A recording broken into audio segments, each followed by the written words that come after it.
السلام عليكم ورحمة الله تعالى وبركاته.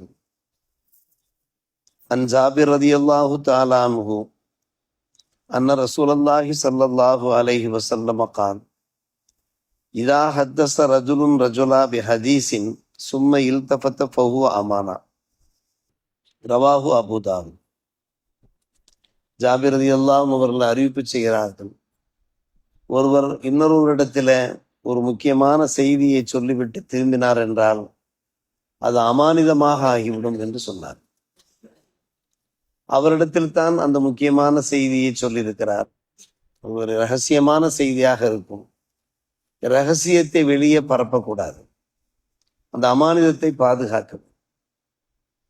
அமானிதங்கள் பல வகை நாம் அறிந்திருக்கிறோம். நம்மிடத்திலே பணம் காசு அமானிதமாக கொடுத்து வைத்திருப்பார்கள். தொழுகையிலே அமானிதங்கள் இருக்கின்றன. தொழுகையிலே பேண வேண்டிய விஷயங்களை சரியான முறையில் பேண வேண்டும். அதே போன்று நாம் நிர்வாகங்கள் செய்கிற போது நிறைய அமானிதங்கள் இருக்கும். அந்த அமானிதங்களை நாம் பாதுகாக்கிறோம். அதிலே ஒரு முக்கிய விஷயம்தான், ஒருவர் நம்மிடத்திலே ஒரு முக்கிய செய்தியை நம்மிடத்திலே மட்டும் ரகசியமாக சொல்லியிருந்தார் என்றால் அதை பாதுகாப்பது மிக அவசியமாக இருக்கிறது. அது ஒரு அமானிதமாக இருக்கிறது. இமாம் ஹசன் ரஹ்மத்துல்லாஹி அலைஹி அவர்கள் எடுத்துரைத்தார்கள், இன்னமினல் ஹியானத்தி அன் துஹத்திஸ பிஸ்ஸிர்ரி அஹீக. உம்முடைய சகோதரருடைய இரகசியத்தை நீ வெளியே சொல்வது, பரப்புவது இருக்கிறதே, அது மிக மோசமான ஒரு மோசடி செயல் என்கிறார்கள் இமாம் ஹசன் ரஹ்மத்துல்லாஹி அலைஹி அவர்கள். எனவே சில ரகசியங்கள் அது பாதுகாக்கப்பட வேண்டும். அதே நம்முடைய மார்க்கம் வலியுறுத்தியவாறு இருக்கிறது. குடும்பங்களில் பல ரகசியங்கள் இருக்கும். நாம் வீட்டு மனைகளில் வாங்குவதில் பல ரகசியங்கள் இருக்கும். வேலை வாய்ப்புகள் பெறுவதில் அதை நமக்கு முக்கியமானவர்கள் அவர்களிடத்திலே நாம் சொல்லுவோம். அவர்கள் அதை பாதுகாக்க வேண்டும். அல்லது நம்மிடத்திலே சொல்வார்கள். தாமாக அந்த செய்தி சம்பந்தப்பட்டவரிடமிருந்து வெளியே வருகிற வரை நாம் அந்த ரகசியங்களை பாதுகாக்க வேண்டும். குறிப்பாக குடும்பங்களில மன வாழ்க்கை, பெண் தேடுவார்கள், மாப்பிள்ளை பார்ப்பார்கள், அதை ரகசியமாக வைத்திருப்பார்கள். ஓரளவுக்கு அந்த பேச்சுவார்த்தை நிறைவடைகிற போது வெளிப்படுத்துவார்கள். அதற்கு முன்னே நாம் வெளிப்படுத்தி விடக்கூடாது. அதனால் சில சச்சரவுகள், சர்ச்சைகள் உண்டாகிவிடும்.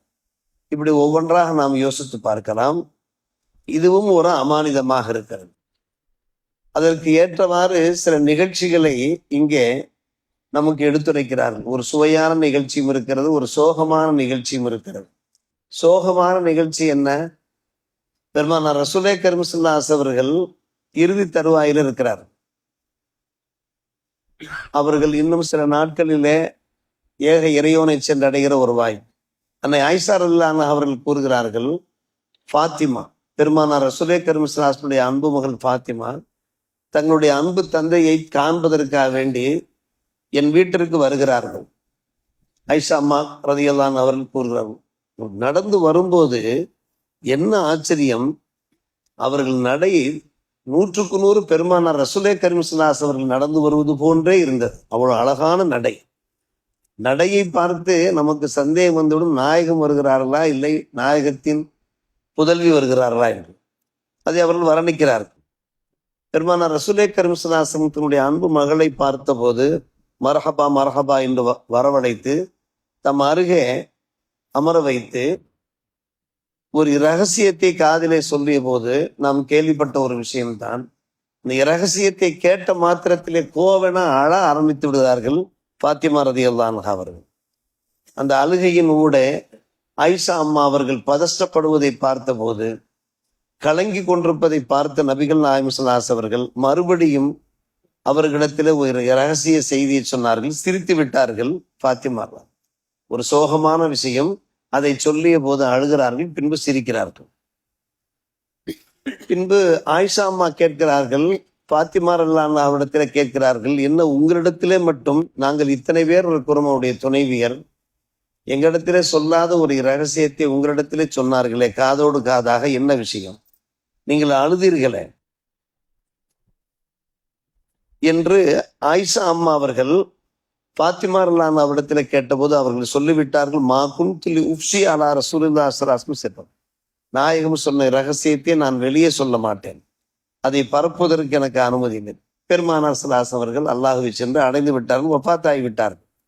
அப்போது எனக்கும் மகள் தானே, மகளுடைய ஸ்தானத்தில் உள்ளவர்கள் தானே பாத்திமா.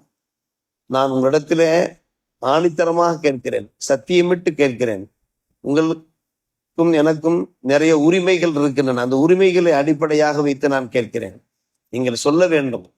பெருமானார் உங்களிடத்துல என்ன ரகசியத்தை சொன்னார்கள், சொல்ல வேண்டும் என்று கேட்டதற்கு பின்னாலே பாத்திமா அம்மல் ஆன பணம், பெருமானார் உயிரோடு இருக்கிற வரைதான் அந்த ரகசியத்தை நான் வெளியிடக்கூடாது என்கிற ஒரு உத்தரவு இருந்தது. இப்போது நாயனிடத்திலே சென்று சேர்ந்து விட்டார்கள், இப்போது நான் சொல்லுகிறேன் என்று சொன்னவர்கள் முதல் தடவை எனக்கு ரகசியம் சொல்லிய போது சொன்னார்கள், பெருமானார் ரசூலே கரீம் ஸல்லல்லாஹு அலைஹி வஸல்லம் ஒவ்வொரு ஆண்டும் ஜபரீல் இஸ்லாம் வருவார்கள், புனித ரமதான் மாதத்திலே என்னிடத்திலே ஒரு முறைதான் திருமறையை ஓதி காண்பிப்பார்கள்.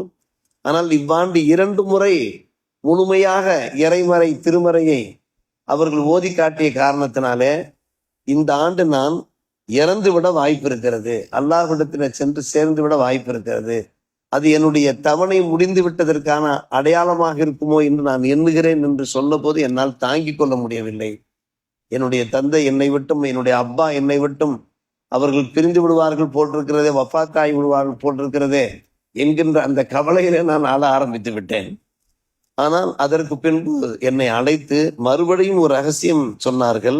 ஆம், அதற்கு பின்னால் என்னை நீ வெகு சீக்கிரமாக வந்து அடைவாய், மட்டுமல்ல நீதான் சையிதத்து நிசாயில் மூமினீன, மூமின் பெண்கள் எல்லாருக்குமே ஒரு தலைவியாக நீ இருப்பாய், மூமின் பெண்கள் எல்லோருக்குமே ஒரு தலைவி, எனக்கு பின்னால் வெகு சீக்கிரமாக நீ என்னை வந்து அடைந்து விடுவாய் என்ற அந்த 2ஆம் ரகசியத்தை சொல்லி போது எனக்கு ஒரு பூரிப்பு ஏற்பட்டு விட்டது. அதனால் தான் நான் சிரித்தேன் என்கிறார்கள் அன்னை ஃபாத்திமா ரலியல்லாஹு அன்ஹா அவர்கள்.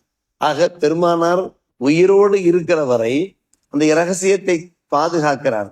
இரகசியத்தை பாதுகாப்பது என்பது மிக மிக முக்கியமான ஒரு விஷயமா இருக்கு, குடும்ப ரகசியமா இருக்கு. கணவன் மனைவிக்கு இடையில பல ரகசியங்கள் இருக்கும், அதே போல நண்பர்களுக்கு மத்தியிலே இருக்கும். ஒரு ரகசியம் இருக்கிறதே, அது அதில் தலிலல்லானவர்கள் கூறுகிறார்கள், சிறுக்க அசீருக்க, சிறு என்பது ரகசியம் என்பது அது உன் வசம் கட்டுப்பட்டதாக இருக்கும். இதா கல்லம் தப்பிகி, நீ அதை பிறரிடத்தில் எடுத்து சொல்லிவிட்டால் அதற்கு நீ கட்டுப்பட்டு போவது மாறு ஆகிவிடும். உன்னிடத்துல இருக்கிற வரையும் தான் அந்த ரகசியம், அந்த ரகசியத்தை நீ வெளிப்பட்டு விட்டாலே அது ஆட்டோமேட்டிக்கா காட்டுத்தீ போல பறந்துவிடும். எனவே சில ரகசியங்களை நாம் வெளியே சொல்லக்கூடாது, அதை மிகவும் கவனமாக எச்சரிக்கையாக வைத்துக் கொண்டிருக்க வேண்டும் என்கிறார்கள். உம்மிடத்தில் மட்டும்தான் சொல்லுகிறேன் என்று சொல்லுவோம், ஆனால் அவருக்கு நெருக்கமான இடத்திலே சென்று நான் உம்மிடத்திலே மட்டும்தான் சொல்லுவேன் என்பார். இப்படியே இந்த ரகசியங்கள் பரவி போகும். இதன் காரணமா பல்வேறுபட்ட சர்ச்சைகள். இது ஒரு சோகம். ஒரு சுவையான சம்பவம் பாருங்கள். அதில் அப்துல்லா பின் உமர் அல்லான் குறிப்பிடுகிறார்கள், என்னுடைய அன்பு தந்தை உமர் அல்லான், எங்கள் சகோதரி ஹப்சா ரலியல்லாஹு அவர்களுடைய கணவன் இறந்து போய்விட்டார், கைம்பெண்டாக மாறிவிட்டார்கள். அவர்களுக்கு மாப்பிள்ளை தேடுகிறார்கள். முதலில் உமர் ரலியல்லாஹு தஆலாவுடன் உஸ்மான் ரலியல்லாஹு சந்தித்து என்னுடைய மகளை நீங்கள் திருமணம் முடித்துக் கொள்ளுங்கள் என்கிறார்கள். உஸ்மான் ரலியல்லாஹு நான் யோசித்தான் சொல்ல வேண்டும் என்று அவர்கள் அமைதியாக இருந்து விட்டார்கள். பின்பு அபூபக்கர் சித்திக் இடத்தில் வருகிறார், என்னுடைய மகளை ஹப்சாவை நீங்கள் திருமணம் முடித்துக் கொள்ளுங்களேன் என்று சொன்னபோது அபூபக்கர் ரலியல்லாஹு அவர்களும் அமைதியாக இருந்து விட்டார்கள், எந்த பதிலுமே சொல்லவில்லை. எனக்கு மிகவும் வருத்தமாகிவிட்டது. இந்த இருவர் மீதும் எனக்கு வருத்தம். உஸ்மானும் என்னுடைய மகளை திருமணம் முடிக்க மறுக்கிறார், அபூபக்கரும் மறுக்கிறாரே என்கின்ற அந்த கவலையோடு நான் இருந்து கொண்டிருந்தேன், மிக மிக கவலை. பின்பு பெருமானார் ரசூலே கரீம் ஸல்லல்லாஹு அலைஹி வஸல்லம் நான் இதை எடுத்து சொன்னேன், என் மகள் திருமணம் செய்விக்கப்பட வேண்டும், இந்த 2 பேரும் தகுதியானவர்களாக இருக்கிறார்கள், இருவருமே பதில் சொல்லாமல் இருக்கிறார்கள். பெருமானார் ரசூலே கரீம் சிரித்தார்கள். அந்த இருவரை விட ஒரு உயர்ந்தவர் இருக்கிறார், சிறந்தவர் இருக்கிறார், அவருக்கு நீங்கள் உங்களுடைய பிள்ளையை திருமணம் முடித்து கொடுக்கிறீர்களா என்று உமரை பார்த்து கேட்டபோது, அப்படி யார் இருக்கிறார் என்று சொன்னபோது பெருமானார் ரசூலே கரீம் ஸல்லல்லாஹு அலைஹி வஸல்லம் ஆனா உரீது ஜவாஜஹா, நான் உங்களுடைய மகளை திருமணம் முடித்துக் கொள்ள முடிவு செய்திருக்கிறேன் என்று சொன்னார். காரணம் ஹப்ஸா ரலியல்லாஹு அவர்கள் ஒரு ஹாபிஸா பெண்மணி, அவர்கள் ஒரு மார்க்கமான ஒரு பெண்மணி, இரையச்சம் உள்ள பெண்மணி, பேணுதல் மிக்க ஒரு பெண்மணி. பெருமானார் ரசூலே கரீம் ஸல்லல்லாஹு அலைஹி அவர்கள் மனமுடிக்க அவர்களுக்கு ஒரு ஆவல் இருந்தது. ஆவல் இருந்ததற்கு காரணம் உமர் மீது அவர்களுக்கு இருந்த ஒரு நெருக்கமும் கூட. உமருக்கு ஒரு மகிழ்ச்சியா இருக்குமே, தம்முடைய மகள் கைம்பெண்ணாக இருக்கிற விதவையாக விடோவாக இருக்கிற காரணத்தினாலே அவர் வேதனையில் இருக்கிறாரே, அந்த வேதனையை நாம் சரி செய்ய வேண்டும் என்பதெல்லாம் பல காரணம். உமருக்கு மிகப்பெரிய கொண்டாட்டம் ஆகிவிட்டது, பேரானந்தமாக ஆகிவிட்டது. பெருமானார் ரசூலே கரீம் ஸல்லல்லாஹு அலைஹி வஸல்லம் அப்போதான் சொன்னார்கள், அபூபக்கரும் உஸ்மானும் வேண்டுமென்று உம்முடைய மகளை வேண்டாம் என்று சொல்லவில்லை, மாறாக அவர்களுக்கு தெரியும் நான் உங்களுடைய மகளை திருமணம் முடிக்க உத்தேசித்திருக்கிறேன் என்பது தெரியும். இந்த ரகசியத்தை அவர்கள் வெளியே சொல்ல விரும்பவில்லை. அதனால்தான் அவர்கள் அமைதியாக இருந்தார்கள். அபூபக்கர் சித்திக் அவர்கள் மறுபடியும் சந்தித்தார் உமரை. என் மீது உமக்கு மிகவும் கோபமாக இருந்தது. நீ என்னிடத்திலே உன்னுடைய மகளை திருமணம் முடிக்க எடுத்து சொல்லிய போது நான் எந்த பதிலும் சொல்லாதன் காரணமாக, நான் பதில் சொல்லாததற்கு காரணமே பெருமானார் ரசூலே கரீம் ஸல்லல்லாஹு அலைஹி வஸல்லம் அவர்கள் அதை ரகசியமா வைத்திருந்தார்கள் உங்களுடைய மகளை திருமணம் முடிக்க. அதனால்தான் நான் அமைதியாக இருந்தேன்.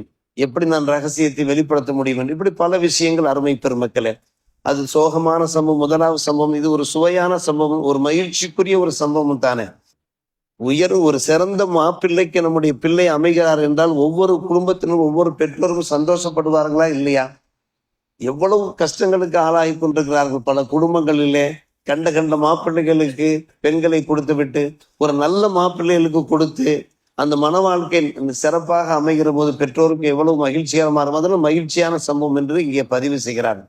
எனவே இன்றைய பாடம் அமானிதங்கள் பல வகை. அதிலே ஒரு வகை நம்மிடத்திலே நம்முடைய நண்பர்களோ நம்முடைய குடும்பத்தினர் சில முக்கிய செய்திகளை, இரகசிய செய்திகளை பரிமாறிக்கொள்ளுகிற போது அதை நாம் இதயத்தில் பூட்டி வைத்துக் கொண்டு எந்த நேரத்திலே அது வெளிப்படுமோ அதை வெளிப்படுத்த வேண்டுமோ அந்த நேரத்தில் வெளிப்படுத்துவதும் அதுவும் மார்க்கத்தில் ஒரு முக்கியமான அம்சம் என்கிற விஷயத்தை விளங்குவோமாக. அல்லாஹ் நல்லோர் புரிவானாக. வாஹிர் தாவானா அல்ஹம்துலில்லாஹி ரப்பில் ஆலமீன்.